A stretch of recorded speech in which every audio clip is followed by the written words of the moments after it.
नमस्कार दोस्तों, स्वागत है आपका स्पोर्ट्स तिलसे में एक बार फिर से। और आज हम बात करने वाले हैं इंडिया वर्सेस बांग्लादेश दूसरे टेस्ट मैच के बारे में।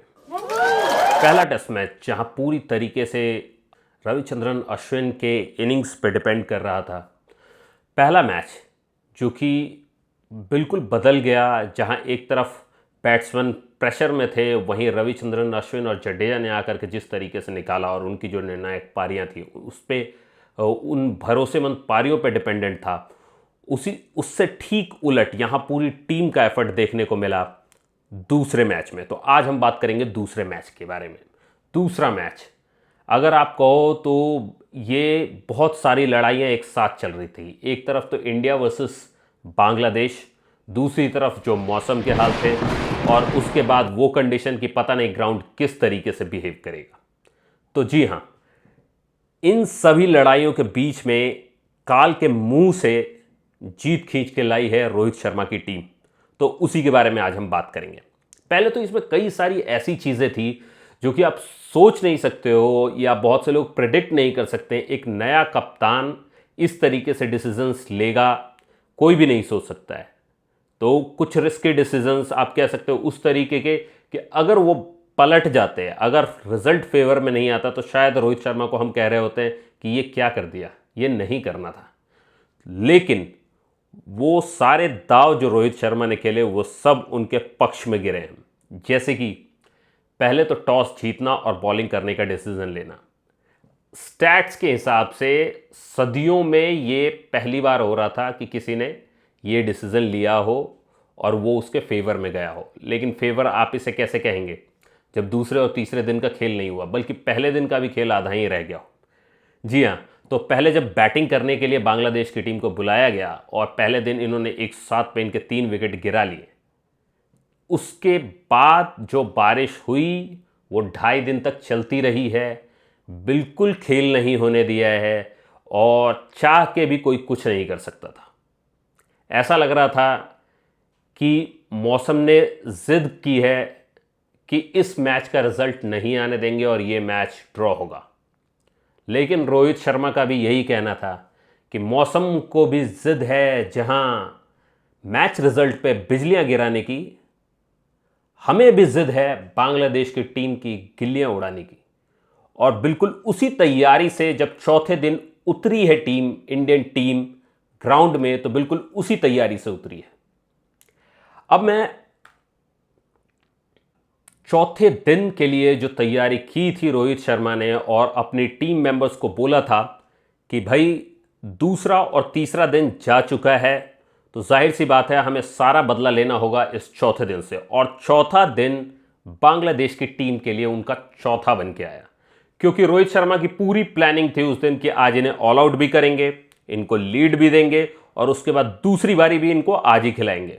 उनका पूरा प्लान था ये 5 दिन के गेम को 3 दिन में समेट देने की। और पहला वाला मैच भी जैसे हम लोगों ने देखा कि वो 4 दिन में ही खत्म हुआ था, तो इन्हें पता था कि हम 3 दिन में भी ये कर सकते हैं। और टीम को जो कहा गया था, टीम बिल्कुल वैसा ही कर रही थी। कोई भी गार्डन में घूमता हुआ नजर नहीं आया, सब सीरियस बिजनेस में थे और सब ने ठीक प्लान के हिसाब से काम किया। तो चौथे ही दिन जब 107 पे 3 से गेम आगे बढ़ा, तो रोहित शर्मा की टीम ने पूरी बांग्लादेश की टीम को 233 पे ऑल आउट कर दिया। और ऑल आउट करने के बाद इन्होंने, जब इंडिया बैटिंग करने आई, तो इन्होंने क्लियर कर दिया था कि आज ये किस मोड में खेलने वाले हैं। तो इन्होंने वही किया। रोहित शर्मा ने वहां पर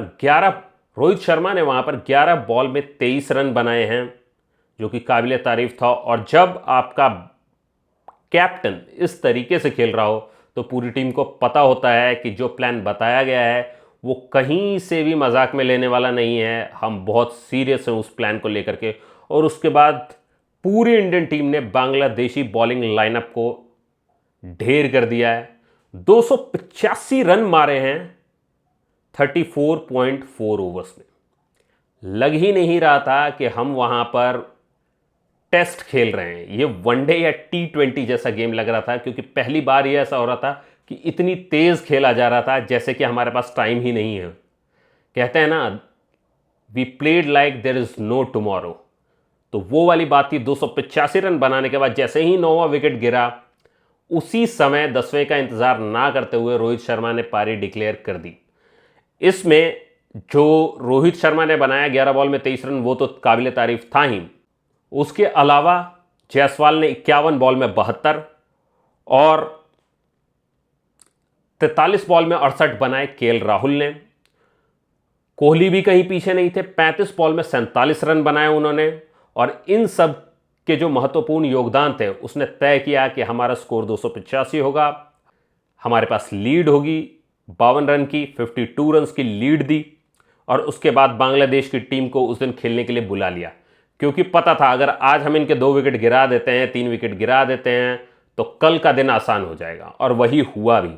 दिन खत्म होने के पहले जहां एक तरफ 52 रन की लीड थी, वहीं 26 रन पे 2 विकेट गिरा दिए गए थे बांग्लादेश। लेकिन इस सूर्यास्त ने एक चीज तो तय कर दी थी कि पूरी टीम की बैटिंग और बॉलिंग के बावजूद अब सारा गेम अगले दिन 5वें दिन जाने वाला था बॉलर्स के खेमे में। बॉलर्स को डिसाइड करना था कि ये गेम किधर जाएगा, क्योंकि अगर आपने इन्हें जल्दी आउट कर दिया तो इंडिया जीत सकती है ये गेम, क्योंकि बैटिंग का कैलिबर आप लोग देख चुके हो। अगर आउट नहीं हुए तो ये गेम ड्रॉ भी हो सकता था। और उसके बाद आता है 5वां और निर्णायक दिन, जिस दिन इंडिया के बैट्समैन, बॉलर्स, फील्डर्स सब ने वो एफर्ट डाला और साबित किया कि हम टॉप पे रहने वाली टीम है। 5वें दिन की जब शुरुआत हुई, जैसे कि पहले ही दिन 2 विकेट गिर चुके थे, तो 5वें दिन की शुरुआत हुई और रोहित शर्मा ने भरोसा दिखाया अपने 2 सबसे एक्सपीरियंस्ड और भरोसेमंद बॉलर्स पे, रविचंद्रन अश्विन और जसप्रीत बुमराह। तो अश्विन ने तीसरे ही ओवर में सफलता दिलाते हुए मोमिनुल का विकेट झटक लिया, जो कि पहले इनिंग के सेंचुरियन थे। 107 रन नॉट आउट बनाए थे उन्होंने। और उसके साथ ये तो तय हो गया कि आज 5वें दिन इनका कोई बैट्समैन नहीं टिकने वाला है। तो उसी के साथ जब गेम आगे बढ़ा, 3 विकेट ऑलरेडी गिर चुके थे। और उसके बाद जो अगली जोड़ी आती है बॉलिंग में, वो आती है रविंद्र जडेजा की और आकाशदीप की। वहीं रविंद्र जडेजा ने 3 विकेट निकाले और आकाशदीप ने 1। और इसी के साथ सामने वाली टीम के 7 विकेट गिर चुके थे। लेकिन अब एक जोड़ी थी जो टिकी हुई थी सामने। मुशफिकुर और मिराज की जोड़ी टिक गई थी सामने, और उसका जवाब ढूंढते हुए रोहित शर्मा पहुंचे बुमराह के पास। एक साइड से उन्होंने आकाशदीप को रिप्लेस किया बुमराह से, और उसके बाद खेल शुरू हुआ। उसके बाद शुरू हुआ असली खेल, जहां स्टार्टिंग में बुमराह ने विकेट नहीं निकाले थे, वहीं आखिरी कीले जो ताबूत में ठोकनी थी वो बुमराह ने ठोकी। तो इसी को कहते हैं when duty calls Bumrah delivers.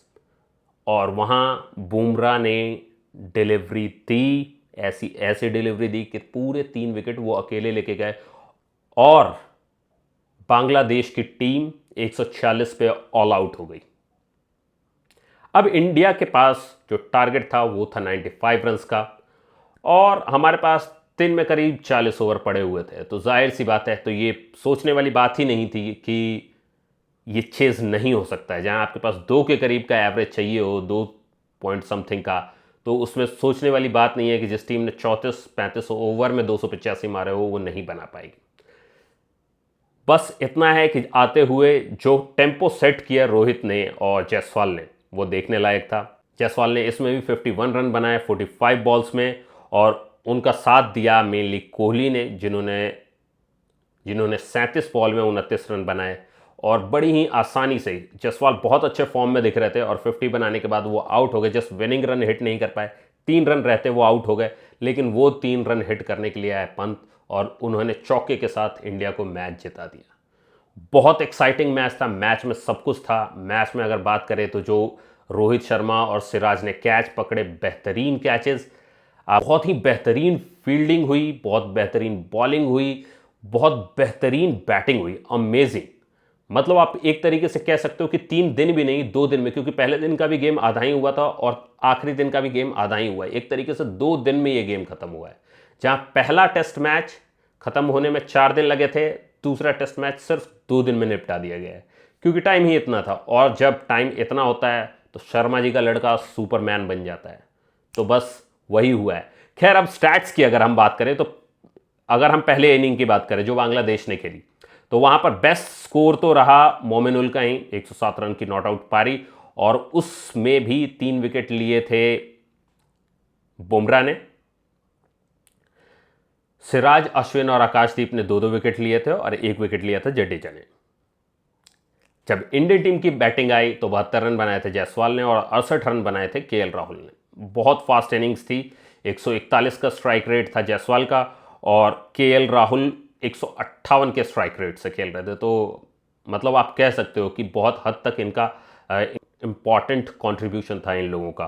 तो बहुत, और उसके बाद लास्ट में आकाशदीप ने आकर के जो लगातार 2 छक्के मारे हैं, तो जो 2 छक्के मारे हैं वो भी कमाल था। और उसके बाद रोहित शर्मा का वो डिसीजन कि हम डिक्लेयर कर रहे हैं, हम खिलाएंगे इन्हें और हम रिजल्ट निकाल के लाएंगे, अमेजिंग। मतलब देख करके ना, मतलब सिर्फ वहां पर एक पॉइंट ऐसा था जहां हर इंडियन क्रिकेट लवर का दिल ये कह रहा होगा कि भाई मान गए रोहित शर्मा को कि क्या डिसीजन लिया है कि आज के दिन का भी, जहां 2 दिन खेल नहीं हुआ, 2.5 दिन खेल नहीं हुआ, उसका चौथे दिन पूरी तरीके से फायदा उठाया रोहित शर्मा ने।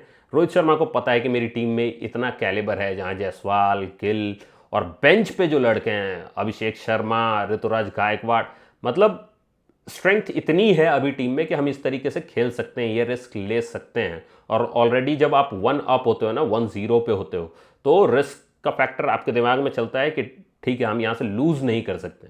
तो उसके बाद जो टेंशन फ्री होकर के गेम चल सकता है, वो उन्होंने टीम को वो फ्रीडम दी और उसका उनको फायदा भी हुआ। जाहिर सी बात है, रोहित शर्मा एक ऐसा कैप्टन बन के निकला है इंडियन टीम के लिए, जहां वो बैट्समैन को कहता है तो बैट्समैन डिलीवर करता है, बॉलर को कहता है तो बॉलर डिलीवर करता है। अगली जो इनिंग थी उसमें सिर्फ एक 50 बनाई थी सादमान इस्लाम ने एक 50 बनाई थी, उसके अलावा, और 50 बनाते ही वो आउट हो गए थे।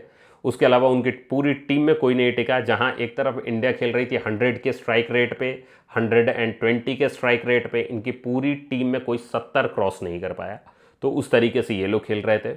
और उसी के हिसाब से अगर आप देखो तो फिर से इस बार 3 विकेट लिए बुमराह ने, 3 विकेट लिए अश्विन ने, और 3 ही विकेट लिए रविंद्र जडेजा ने, और 1 विकेट मिला आकाशदीप को। तो पूरी टीम ऑल आउट हो गई और मतलब जी जान लगा दी थी।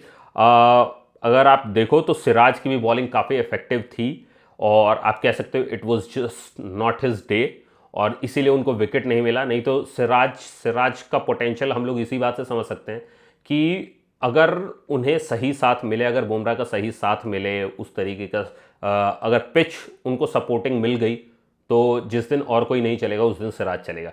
जो भी हो, कुल मिलाकर के अपने बॉलर इफेक्टिव रहे और विकेट निकाला और गेम पूरा पलट दिया। जो 94 रन का टारगेट था उसको चेज करने में कोई प्रॉब्लम नहीं हुई। रोहित शर्मा थोड़ा जल्दी ज़रूर आउट हो गए 7 बॉल में 8 रन बना करके, लेकिन उसके बावजूद 45 में 51 बनाए यशस्वी जायसवाल ने, 37 बॉल में 29 बनाए विराट कोहली ने। शुभमन गिल थोड़ा जल्दी आउट हो गए थे 6 रन बना करके, लेकिन उसके अलावा 4 रन बनाए पंत ने, जो कि विनिंग रन हिट किया था उन्होंने बाउंड्री मार करके, और मैच खत्म कर दिया था। प्लेयर ऑफ द मैच रहे यशस्वी जायसवाल, जिन्होंने दोनों इनिंग्स में 50 मारी थी और फास्ट 50 मारी थी। प्लेयर ऑफ द सीरीज रहे Ravichandran Ashwin. I don't think कि किसी के माइंड में डाउट होगा ज़रा सा भी, क्योंकि जिस तरीके से उन्होंने पहला वाला मैच बचाया था टिक करके, और जिस तरीके से उन्होंने विकेट निकाले हैं थ्रू आउट द टूर्नामेंट, जाहिर सी बात है उन्हीं को मिलने वाला था, तो इसमें कोई डाउट नहीं है। लेकिन इंपॉर्टेंट कंट्रीब्यूशन जडेजा का भी था, शुभमन गिल का भी था, उसके जायसवाल का तो था ही नो डाउट। उसके बाद रोहित शर्मा की कैप्टेंसी जिस तरीके की थी, टीम्स में जिस तरीके की फील्डिंग हो रही थी, बहुत अमेजिंग परफॉर्मेंस चल रही थी। और मैं तो कहूँगा कि भाई अभी नज़र ना लगे इस टीम को, और मैं चाहूँगा कि ये बाहर की ज़मीन पर भी यही टेम्पो अपना बरकरार रखें और वहाँ भी हमें ऐसे ही जीत दिलाएं। तो अगर हम कुछ स्टैट्स की बात करें तो 2011 के बाद ऐसा पहली बार हुआ है कि किसी बैट्समैन ने इंडिया के दोनों ही इनिंग में 50 मारी हो और 100 या उससे ऊपर के स्ट्राइक रेट पे मारी। 2011 में ये काम किया था वीरेंद्र सहवाग ने, और उसके बाद अब किया है यशस्वी जायसवाल ने। तो आप समझ सकते हो कि ये कितना इंपॉर्टेंट था और किस तरीके की इनिंग्स खेली है जायसवाल ने। जाहिर सी बात, जायसवाल को मैंने हमेशा इस तरीके से देखा है कि टेक्निकली वो लड़का इतना साउंड है कि आप एक वो होता है ना, एक डेफिनेशन होती है क्रिकेट की, टेस्ट क्रिकेट की, कि आप बॉल को इस तरीके से मारो कि ज़मीन से एकदम लगी हुई जाए। आप उसके शॉट्स देखोगे, जहाँ सिक्स होता है वहाँ क्लीन सिक्स होता है, और जहाँ फोर मारना होता है वो गैप में एग्जैक्ट मारता है और ज़मीन से मारता है, तो देख के मज़ा ही आ जाता है।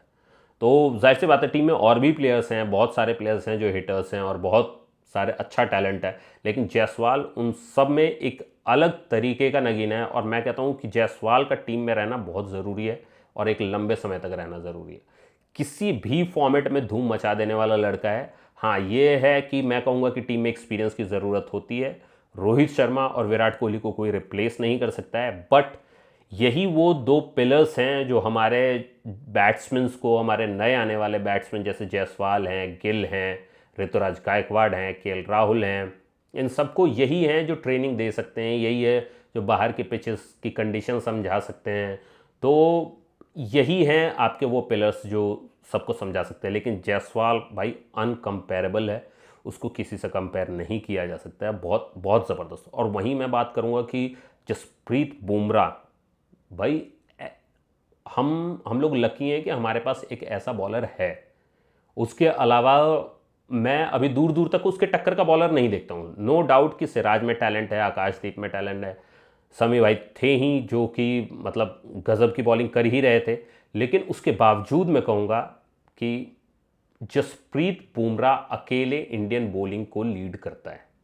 रविचंद्रन अश्विन भी बहुत अच्छे हैं, उनका एक्सपीरियंस बहुत बहुत काम आएगा इंडियन टीम के। और मैं तो कहता हूँ अश्विन जब तक हैं उन्हें पूरी तरीके से यूज़ करना चाहिए, कि हमारे साथ में जैसे जडेजा हैं, अश्विन हैं, इनके एक्सपीरियंस से बाकी के स्पिनर सीख लें अभी, बजाय इसके कि जब ये नहीं होंगे स्क्वाड में या अपने कामों में बिजी होंगे। क्योंकि जिस तरीके से जडेजा ने भी T20 से रिटायरमेंट ले लिया है, बहुत देख करके अजीब लगता है कि क्या पता कल इन लोगों का अनाउंसमेंट क्या हो। तो इनके एक्सपीरियंस से आज फ़ायदा लेने वाली बात होनी चाहिए।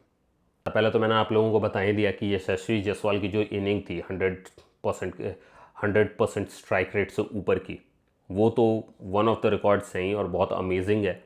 क्योंकि मैं पर्सनली सहवाग को खेलते हुए बहुत एंजॉय करता था। मेरे लिए सहवाग का क्रिकेट से जाना ऐसा था जैसे एक एरा ख़त्म हो गया हो। मेरे लिए तो कम से कम हो ही गया था वो एरा ख़त्म, क्योंकि उस तरीके का खौफ बॉलर में और किसी का मैंने देखा ही नहीं है अभी तक। कि जहाँ ये बात होती है कि भाई जो सहवाग और युवराज जैसे जो प्लेयर थे ना, वो बॉलर्स का कैरियर ख़त्म कर देते थे, तो वो वाला खौफ मैंने देखा ही नहीं है किसी का। खैर, उसके बाद अगर बात करें तो most consecutive test series wins at home, India इसमें अनटच्ड है। जहां लास्ट टीम ऑस्ट्रेलिया थी 94 और 2000 में उन्होंने जीते थे लगातार 10, यहाँ इंडिया 18 पे पहुंच चुकी है। तो अनटच्ड है, अनपैरेलल है, कोई कंपैरिजन नहीं है, बहुत ऊपर है।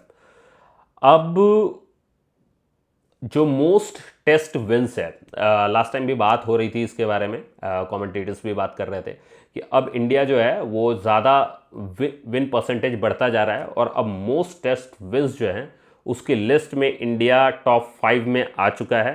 पहले पे ऑस्ट्रेलिया है 414 के साथ, दूसरे पे 397 के साथ इंग्लैंड है, तीसरे पे है वेस्ट इंडीज़ 183 के साथ, और चौथे पे आ गया है इंडिया 180 के साथ, और 179 पे है साउथ अफ्रीका। तो आप समझ ही सकते हो कि मतलब मुझे पर्सनली बहुत खुशी हो रही, क्योंकि पहले जब मैं स्टैट्स देखा करता था तो कहाँ उसमें दिखता था कि हमारा विन परसेंटेज कम है। मैं बात कर रहा हूँ काफ़ी पहले की, जैसे गांगुली के टाइम पे या उससे पहले अजरुद्दीन के टाइम पे, जब हम लोग देखते थे ना स्टैट्स, तो हम ये देखते थे कि यार हम टेस्ट जीत भी रहे हैं, ड्रॉ भी हो रहा है, और हमने गवास्कर का इतना नाम भी सुना है कि इतने ड्रॉ हुए हैं, लेकिन उसके बावजूद भी हम इतने मैचेस कहाँ हार गए। तो देख के बड़ा अफसोस होता था कि हमारे पास इतने टैलेंटेड प्लेयर्स रहे हैं, लेकिन हम उस तरीके का कन्वर्जन रेट नहीं दिखा पाए हैं कहीं भी। तो ये मेरे हिसाब से बहुत प्राउड मोमेंट है हमें इंडियन क्रिकेट लवर्स के लिए। तो ये तो है ही। उसके अलावा least ball batted to win a test, भाई अमेजिंग अमेजिंग। जिसने सबसे कम लिया है वो थी 1935 में, 1935 इंडिया की आज़ादी के 12 साल पहले इंग्लैंड ने जीता था ये वेस्ट इंडीज़ से ब्रिज टाउन में। 276 बॉलों में उन्होंने सिर्फ 276 बॉल बैटिंग की थी और उसके बाद जीत गए थे वो। और इंडिया ने इसमें 281 बॉल बैटिंग की थी।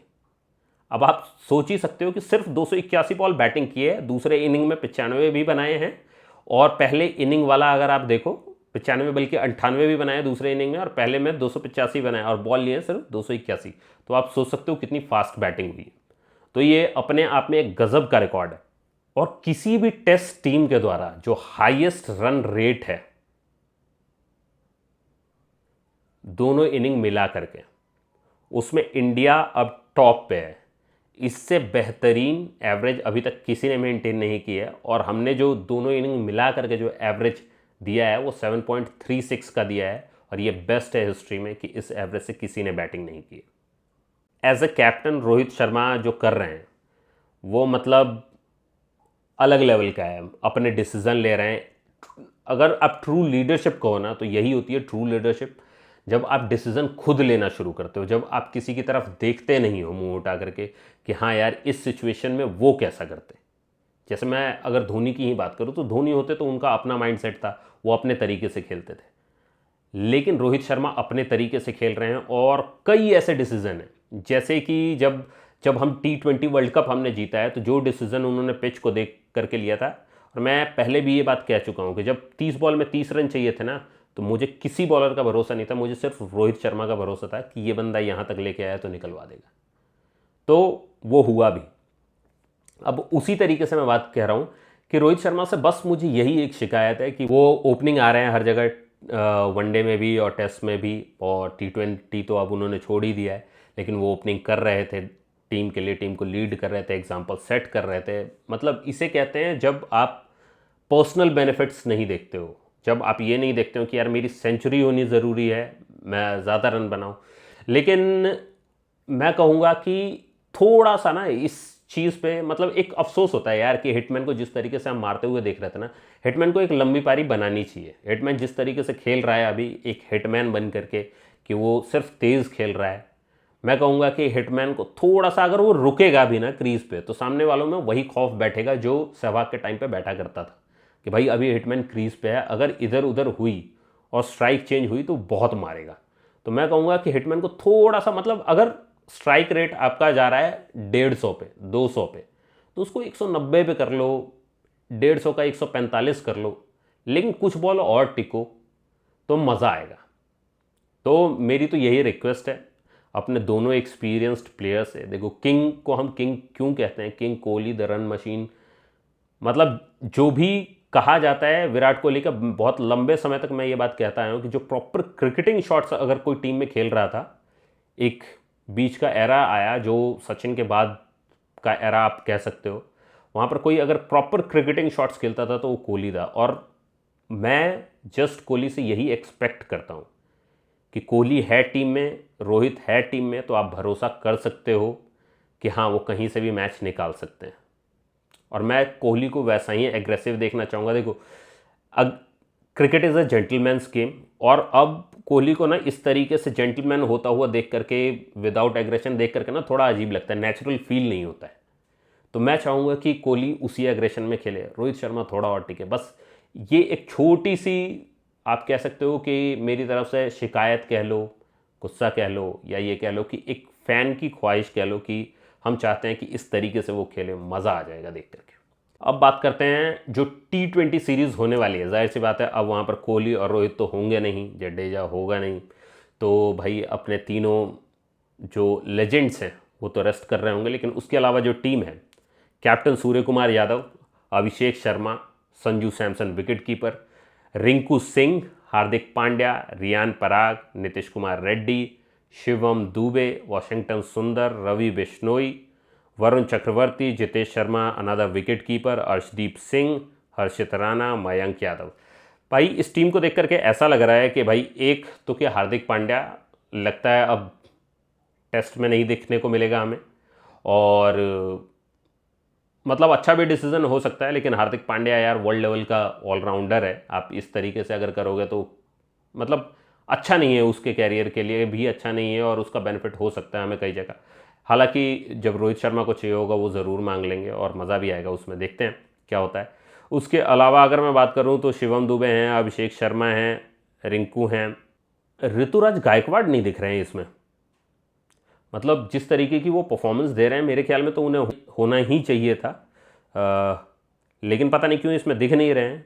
और बाकी सब भी अच्छा ही कर रहे हैं, तो ये फिर से लगता है उसी ट्रैक पे हैं कि अभी ये आइडेंटिफाई कर रहे हैं टैलेंट्स, और ज़्यादा कुछ तो इसके बारे में कहा नहीं जा सकता है। अब ये देखने वाली बात होगी कि इस टीम के साथ हम कितना कमाल कर पाते हैं, क्योंकि टीम तो अच्छी है, ये नो डाउट इसमें अच्छी है। और सबसे ज़्यादा खुशी है मुझे इस बात की, मयंक यादव स्क्वाड में हैं। आपने अगर मेरी पिछली वीडियोस देखी हो तो जब ज़हीर खान ने लास्ट टाइम बोला था कि मयंक यादव होना चाहिए, उसके तो कम से कम मैं महीने भर पहले से बोल रहा हूँ कि यार मयंक यादव को आप जो ट्रेनिंग दे रहे हो ऑलरेडी वो अच्छा कर रहा था। अब अगर आप, अब देखने वाली बात होगी कि ट्रेनिंग दे करके कहीं आपने उसे ख़राब तो नहीं किया है, क्योंकि भाई हमने जो देखा है, हमने तो मयंक यादव अच्छा ही देखा है, हमने दिमाग से बॉलिंग करते हुए देखा है। वो स्पीड जिस लाइन पे होनी चाहिए उसी लाइन पे डालता है। खाए हैं उसने रन, लेकिन T20 में उससे बुरी तरीके से रन खाने वाले लोग भी हमने देखे हैं, और वो उसने बहुत अच्छे दिमाग से बॉलिंग की है। तो अब देखने वाली बात है कि जो इनकी ट्रेनिंग होती है एनसीए की, उससे फ़ायदा होता है लोगों को या नुकसान, क्योंकि हमने बहुतों को देखा है कि ट्रेनिंग मिलती है और उसके बाद उसका कैरियर ही ख़त्म हो जाता है। तो इतने दिनों से हम लोग रिक्वेस्ट कर रहे थे कि मयंक यादव को लाओ लाओ, उसे बिठा करके उसका कैरियर ख़त्म मत कर देना। अब देखने वाली बात होगी कि आखिर मयंक यादव कैसा परफॉर्म करते हैं। खैर, शुरू हो जाएगी ये सीरीज़ T20 3 मैचों की 6 अक्टूबर से। पहला T20 है ग्वालियर में, मज़ा आएगा देखने में। दूसरा है न्यू दिल्ली में, अगेन मज़ा आएगा। और उसके बाद है आखिरी वाला हैदराबाद में। अब ये देखने वाली बात होगी कि टेस्ट को जैसे टेस्ट समझ के खेल रही थी बांग्लादेश की टीम, सभी का एवरेज 70 के नीचे, लेकिन फिर भी आउट हो गए। क्या वो T20 में हमारे लिए वो चुनौती लाएंगे? और एक बात ये भी कहना चाहूँगा कि भाई, जहाँ एक तरफ हमारे पड़ोसियों को हमारे पड़ोसियों ने ही रौंद डाला, भाई क्या ही कह सकते हैं। उन्हें लग रहा था कि भाई बांग्लादेश बहुत खतरनाक, बीच में इन्होंने एक ऐड भी डाली थी कि भाई बहुत खतरनाक है वो, राना को कम मत समझना। एक ऐड आप लोग भी देख रहे होगे शायद टीवी पे पहले वाले टेस्ट के टाइम पे, कि उन्हें कम मत समझना, ये मत समझना, वो मत समझना। अब देखो उसका जवाब जितना बढ़िया रोहित शर्मा ने दिया है 2-0 करके, वो भी 2 दिन जहाँ बारिश हुई हो, 2.5 दिन जहाँ बारिश हुई हो, वहाँ 2 दिन में मैच खत्म करके जो जवाब रोहित शर्मा ने दिया है, मुझे लगता है नेक्स्ट टाइम ऐसी ऐड बनाने के पहले ना वो सोचेंगे कि भाई ऐसी ऐड बनानी है कि नहीं बनानी है। अब पता नहीं ये ऐड उन्होंने बनाई थी या आईसीसी ने बनाई थी या बीसीसीआई ने बनाई थी, लेकिन जिसने भी बनाई थी भाई ऐड सोच समझ के बनाया करो। किस टीम को किस टीम से कंपेयर करना है वो तो सोच लिया करो, ठीक है। अरे मानता हूँ कि श्रीलंका वाला दौरा हमारा ख़राब गया, और अपनी पिचों पे श्रीलंका के स्पिनर होते हैं अच्छे, इसमें कोई शक नहीं है, और वही हमारे साथ हुआ है। लेकिन इसका मतलब ये भी नहीं है कि इंडियन टीम नहीं रहेगी। खैर, इसी नोट पे मैं आपसे लेता हूँ अलविदा, और चैनल को सब्सक्राइब कर दीजिएगा। आपके जो भी कंप्लेंट्स हो आप कमेंट में डाल सकते हैं। चैनल को सब्सक्राइब कर दीजिएगा ज़रूर, लाइक कीजिएगा वीडियो को। अगर आपको कोई भी पार्ट अच्छा लगा हो तो उसके बारे में मेंशन ज़रूर कीजिएगा कि भाई ये वाली बात अच्छी लगी। और कहना चाहूँगा T20 वाली सीरीज़ के लिए मिलेंगे हम 6 अक्टूबर से। 6 अक्टूबर को रिव्यू करेंगे पहले T20 का, और देखते हैं कि किस तरीके की टीम सेलेक्ट करेंगे सूर्या, और वो किस तरीके से परफॉर्म करती है। क्या T20 में जलवा ऐसा ही होगा? क्या हम ये 2-0 को T20 में 3-0 कर पाएंगे? तो देखने में मज़ा आएगा। देखो कैलिबर तो है अपनी टीम में, नो डाउट कैलिबर है। अब देखने वाली बात होगी कि क्या वनडे और टेस्ट की टीम अलग होगी और T20 की अलग होगी, सब मिक्स मैच होगा, या प्लेयर्स अंदर बाहर होंगे दोनों में, तो वो देखने वाली बात होगी। क्योंकि इसमें मुझे बुमराह नज़र नहीं आ रहे हैं, जो कि बुमराह मैं कहता हूँ किसी भी फॉर्मेट में उसने थोड़े ही रिटायरमेंट लिए यार। जिसने रिटायरमेंट लिए उसको दो ना रिटायरमेंट, जिसने नहीं लिया आप उसे भी क्यों सैक कर रहे हो? तो ऐसा करना मेरे हिसाब से तो गलत है। आप लोगों को जो भी लगता है वो आप मुझे कमेंट में बता सकते हो। मिलते हैं 6 अक्टूबर वाले रिव्यू में। इस बीच में जो भी अपडेट्स होंगी वो आपको शॉर्ट्स में मिलते रहेंगे, इसी चैनल के, कोई और चैनल नहीं है। तो सब्सक्राइब जरूर कर लीजिएगा ताकि आपके पास नोटिफिकेशन आता रहे। आदियोस।